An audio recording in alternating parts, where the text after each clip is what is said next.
All right, peace and blessings, assalamu alaikum, shalom family. Thank you for taking the time out to watch this video today. And today we're going to talk a little bit about strength and the strength that is required of us at this time. So when we look at and understand, I was in a church meeting last night, and we were talking about lying, and we were talking about what must be done to be able to defeat not only the wickedness that comes to your church or your mosque, but how to defeat the wickedness that comes to you in your life every day. How do you do this? And understanding the difference in religion, dealing with Christian, Muslim, Jew, understanding the difference, understanding the similarities, understanding, the things that are in common, that are ingrained in all three of the quote-unquote, big religion, the big three, Christianity, Islam, and Judaism. All three claim the same daddy, which is Abraham. Yet Abraham never said that he was any of the three, but they all claim the same daddy. But when we're dealing with branch knowledge and not root knowledge, you see the divide, and you don't know how to overcome the divide. Only thing you know how to do is attack each other. And at the day you attack each other, and your common enemy still wins. Now, we all should be wise enough to know by now Christmas is not real. It's a pagan holiday. The time that you call Easter is not real. It's a pagan holiday. Now, I don't want to get our Christians that follow and support B1 to be upset, but we got to consistently tell the truth, right? Like I said last night at the meeting, if Jesus died March 1st, well then every year March 1st, that's the day he died. If he rose March 3rd, then he rose March 3rd. It never changes. It's always the same day, the same year. But what you're celebrating has nothing to do with Jesus rising or him falling. It has nothing to do with that. You're celebrating the change of season, a pagan holiday. That's what this is. Now we can get into really the quote-unquote death of Jesus on the cross and being, taken down and risen for 3 days, or risen on the so-called third day. We can dance and all of that, but it wouldn't be productive, right? But what you got to do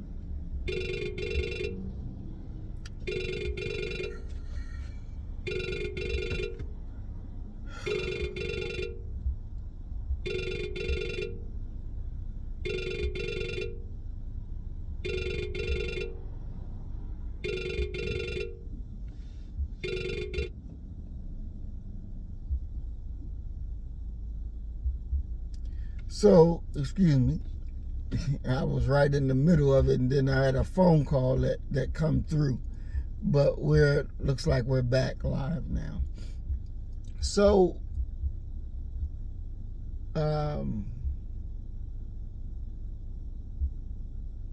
you got to feed truth to people in the amounts that they can handle at the time. It's like the Honorable Elijah Muhammad said, you can't give a baby steak. They haven't developed the teeth and all of this that is required to swallow, to chew, to eat something that tough. They don't have that ability to do. So you can't give them that type of wisdom. You got to start off with small increments of what they can take. You know, I remember when I first found out that there's no such thing of dying and going to heaven. Because, you know, I believed that from a little boy, oh, when you die, you go to heaven. Now, mind you, my mom died when I was 13. So I automatically assumed she's a good woman. You know, she's going to be in heaven. And I'll get to see my mother, you know, one day. And I was at a meeting at Austin State University. The minister from Nashville, Minister Majid, had come up to address the school. And I was there, or address the club in the school. And I was there. And somebody asked a question about heaven and hell. And he's like, there is no place called heaven. When you die, you don't go no heaven. Your body stay in the ground, and that's it. And so when it was over, that rocked my mind. And I asked Brother Keith that was with me, I said, do you believe that? He said, I don't know. I ain't never heard that before. And me too. I said, I ain't never heard that before either. But I'm going to research it to see. To see, is it real or not? Because he may have been lying. I get home, we get back to Clarksville, or back to I get back to my house. And I got all these books and tapes of the Honorable Elijah Muhammad. And I happened to put on the Theology of Time tape. The God knew what I was looking for, and I put on this Theology of Time tape. And as I was listening and doing whatever it was I was doing, the messenger taught on it. And he said, there is no die and go to heaven, or you die and go to hell. Those are states of a condition. And you will live in heaven or hell while you're right here on this earth. There is no such thing as you're going to die and go to a place up in the sky where the streets are paved with gold. There ain't no such. I heard him say that. Got on the phone, called Keith. I said, brother, I found it. The messenger did say, there is no such thing as heaven or hell. You die, your body gonna be in the ground. Your spirit returns to the God, but your body goes to the ground. There's no heaven that you're gonna be walking on streets of gold. It just doesn't exist. Now, having to eat that truth, having to swallow that, was a reality changer. Then understanding that heaven is a condition. Hell is a condition that you go through right here on earth. There's a part in the Bible that says, whatever you loose on earth will be loosed in heaven. Now, when you think about that and you see the condition of the people on earth, you see the debauchery, the chaos, the savagery on earth. And then you think that the scripture says, whatever you loose, whatever you let go, whatever you let happen, the same shall happen in heaven. I said, well, damn. Then heaven must not be a good place to go. If there was a such. Then when you try to understand the conditions that you can experience heaven or hell right here on the earth, when you understand that in your life, the decisions you make can bring you, place you in heaven or in hell, right here. So what you allow in your life, whatever you allow to come in, listen, whatever you allow to come into your life will either bring you heaven or bring you hell. It would either wreck the peaceful conditions that you live in by allowing the wrong person, the wrong substance into your life and make you drop from a heavenly position straight into a hell of a condition. It is what you allow. I gotta take this scarf off. It's getting hot now. It was cold when I walked out the house this morning. It's getting warm now. It's getting hot now. So we gotta understand that in these conditions that we allow, that will help produce a heaven or a hell for us. You understand the song Minister Farrakhan did? The white man's heaven is a black man's hell. The white man's heaven is a black man's hell. See, we got to understand the realities that we control. That we control. It is real to be able to speak things into existence. You speak it, then you go to work to bring about what it is that you speak. As the God says, be, and it is. He pronounces a thing, then he puts things in motion to bring forth that which he pronounced. You, me, us. We got to be able to shift the whole atmosphere. We got to be able to shift it. We have to be able to manufacture consent. Now, let me give you an example of what I'm talking about. The cracker knew that they ain't worth shit. They knew exactly who they really are.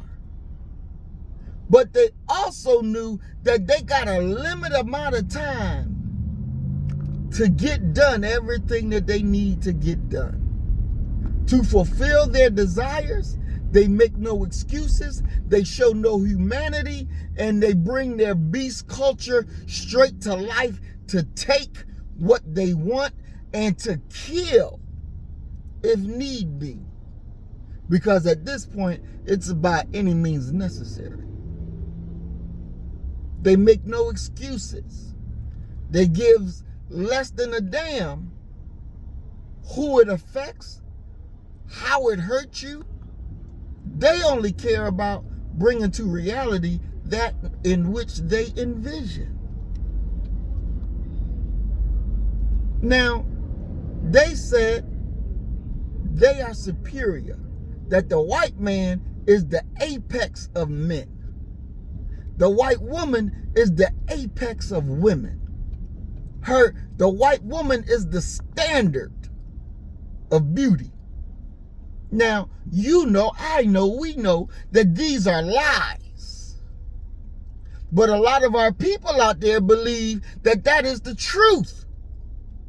When you see a black woman, a beautiful, dark-skinned black woman, and she walking around with blonde hair in her head, that she either colored it, bought a wig with it, but she's walking around with blonde hair, there should tell you there's sickness there. There's sickness there. I remember back in the 90s when I was, trying to come awoke, and I was with my oldest son's mother at that time. She and I was married, and we're driving down, and I say, and it was the first time I ever seen this. Look at that girl, that black girl with that blonde hair in her head. And she looked over there to her, and she said, "Oh, that's cute." I said, "That ain't cute. That's sickness there. That's a diseased mind there. Ain't nothing cute about that." Because she sees in her own thinking that the standard of beauty is the Caucasian. She believes that having that blonde hair on her head makes her look so much better than her original hair, whether it be long or short. She believes it makes her look so much better to be walking around with this blonde hair. Y'all know how these crackers over there in England, they go to court with the wigs on. And you go and you turn on South African or any, most of these African nations, and they're doing their court stuff. They walk in there with the wig on their head. And it's like, damn, it's 2023, and you still colonialized in your mind. So much so that you wear the cracker wig on to come and preside over court. What does that tell you? What is that telling you about the condition of your mind? You're still white-minded. You don't have no black mind. You don't have no original mind. You the cracker and dark skin. You ain't yourself. You're other than yourself. You don't know yourself.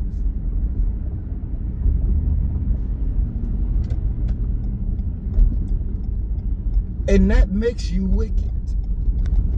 That makes you unable to be fully trusted. Because in your mind, white is right. In your mind, you want to be like the cracker. You don't see the glorious beauty of yourself. You want to be everything other than who God made you are. Do you think God made a mistake? You look in the mirror every day and say, damn, God, you made a mistake giving me this black skin and this black hair. I want to be more and more white so I can be accepted. You don't want to be more and more right. You want to be more and more white. You got to come up out of that thinking. You got to wake up out of that thinking. Listen, you remember the saying the crackers used to say, I want me a man tall, dark, and handsome. Tall, dark, and handsome. That's what white women would say. The white man get out there, and the white woman, they get in the tanning booth. Shh, let me tan, give me some color, because I'm too pale. Because I'm too pale. Yeah. But you never gonna be dark and handsome. You were born pale and ugly. That's what you was born. And that's how you gonna die. I was on a thread one day, on one of my brother's threads on Facebook, and he was talking about, black love. And this cracker got on there, and she said, I want me a God. I don't want me just every regular old black man. I don't want that. I don't want a black man who don't know who he is. I don't want that. That's not what I want. I want me a God. I want me a black man who knows that he's a black man and that he has power. That's who I want to be with. I want me a God. And I saw it and I laughed, because you'll never get a God. You will only be able to catch a black man who don't love himself, who don't know himself. When I was in the military, we had this brother in there, Sergeant, I forget his name, but he was married to this ugly, fat white woman. I mean, good God. Face looked like dented up road. She was that ugly. And he married that thing. Had some babies by her. And she be whooping his ass. I mean, she be whooping his ass. And he was a good brother. Mild-mannered brother. He wasn't, rah-rah and all that. But he would come to work, and we could see it. Man, that cracker done whooped your ass again. And I remember the day he came in talking about he gonna get a divorce. And yeah, it's over. I'm gonna get a divorce. And we were all happy. Every black person in the office, we were all happy that he was getting a divorce. And she would come up to the office and be so disrespectful, cuss him out and all this shit. It's so bad one day made me want to whoop her ass. And the command, they protected her because she was white. And so, one day he comes in, he says, yeah, divorce almost final. I'm looking for me another woman now. And I was like, good, you getting you a black woman, ain't you? He said, nah, I'm going after me an Asian woman. I want me an Asian woman. I said, this nigga. I said, dude, you ain't learned your lesson yet. Why don't you go after somebody that looks like you, that you can reflect with? The hell the Asian woman got going on with you? But that sickness there, that you value somebody else over your own. That's sickness. And the thing is this, that you're breaded, you're made, you're taught, you're molded to think white is right. You've been subverted so thoroughly that the cracker can sit back and just say, fuck it. That's why he's your enemy. That's why he's our enemy. And you got to accept that for the truth that it is. They're not your friends. They are your enemies. And you should look for the day that they no longer exist. You should root for it. They are your natural enemies. You hear black people say, we are our own worst enemy. The hell you are. What you're dealing with is a symptom from what the enemy has done to you. That's what you're dealing with. You ain't your own worst enemy. That cracker is your own worst enemy. But you can be taught out of it. And you have to be taught out of it. Before that day comes, that ain't no teaching gonna save you from. That you will be executed for the way that you think, because the way that you think produce behaviors, produce actions that are against your own self. That are against your own self. And you cannot continue to be against your own self.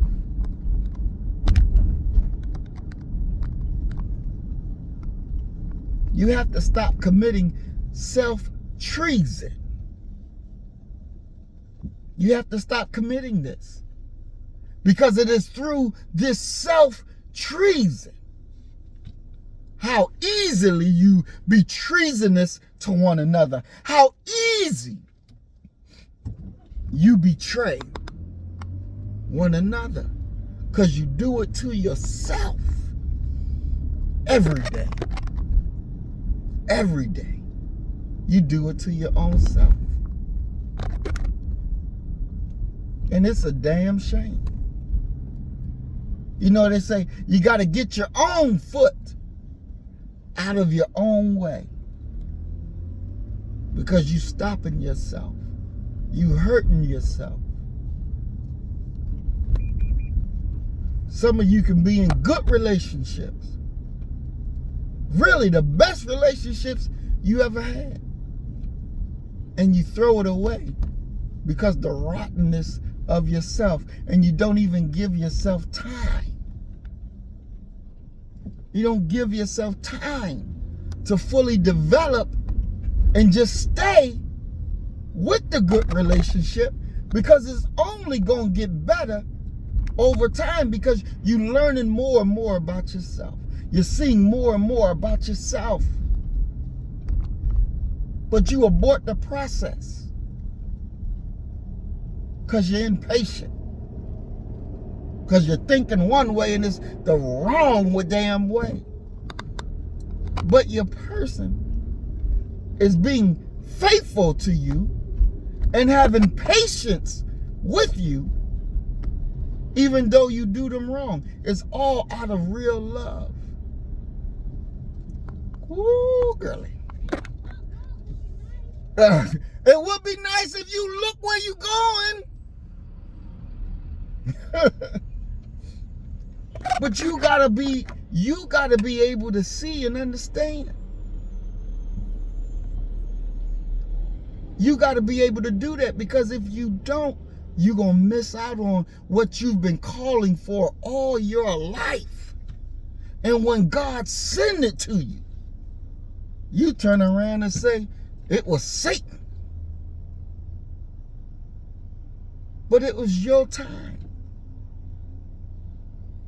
But it was your time.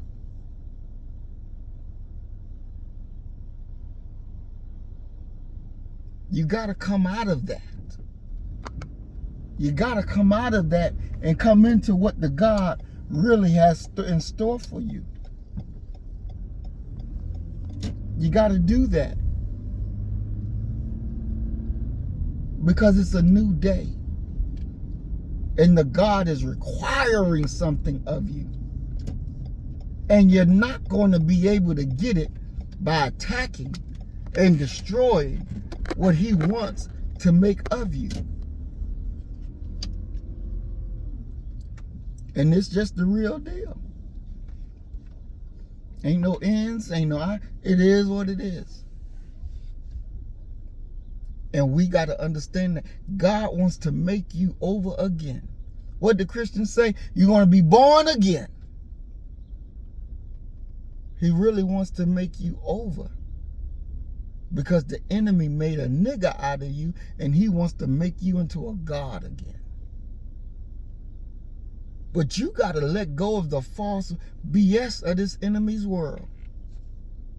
Because this enemy world trappings are only to keep you down. Not to let you rise.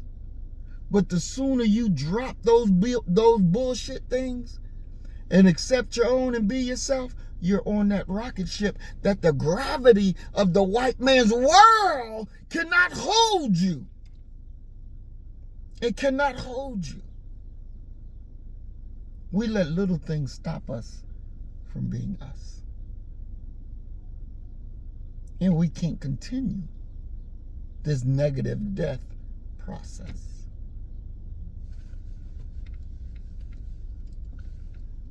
These things that we have attached to ourselves that are not of our God, we have to get rid of them.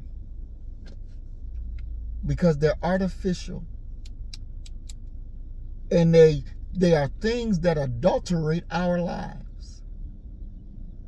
And that is not something that the God requires of us. He wants us to come out of it and wants us to be clean. Because in reality, you are the second Adam. You are the second Adam that's made from a quickening spirit. You are the second Adam. You are the child of God. So you got to let those things go. We got to let them things go. And every day, practice being yourself. Every day. Every day, practice being yourself. Every day, look at yourself in the mirror and say, I'm not going to be that nigga that I was yesterday. I'm going to be a new man, a new woman. I'm black first, today, tomorrow, and forever. And every day, you work on bettering yourself. Every day.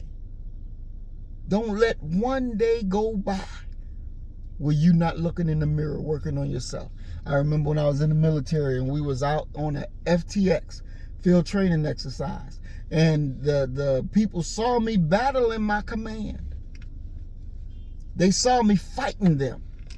Not physically fighting, but verbally and mentally and outmaneuvering them. And it gave them strength. And one of the brothers came to me and said, hey, Reese, I ain't touched that pork this morning. I left it alone. I said, praise be to Allah.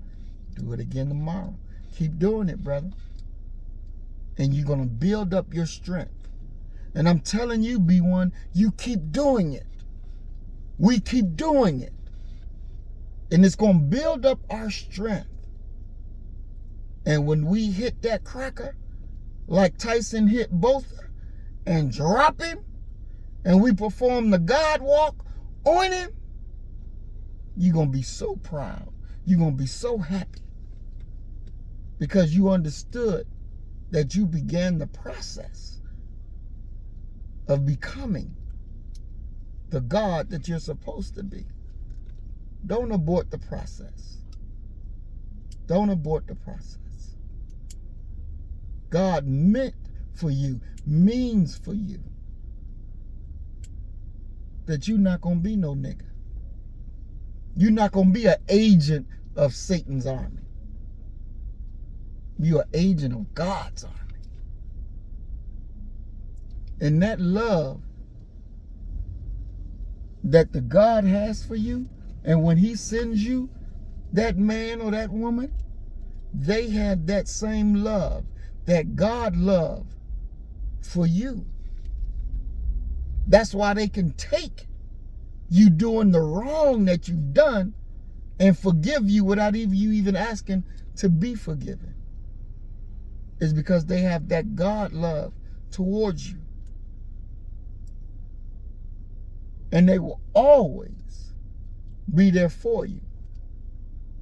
It's like one of the prophets in the Bible where God told him to go marry a prostitute, have children with a prostitute, and then gave him the names of the children. Name them Jezreel. Name them this that means scattered. Name them this that means not my people.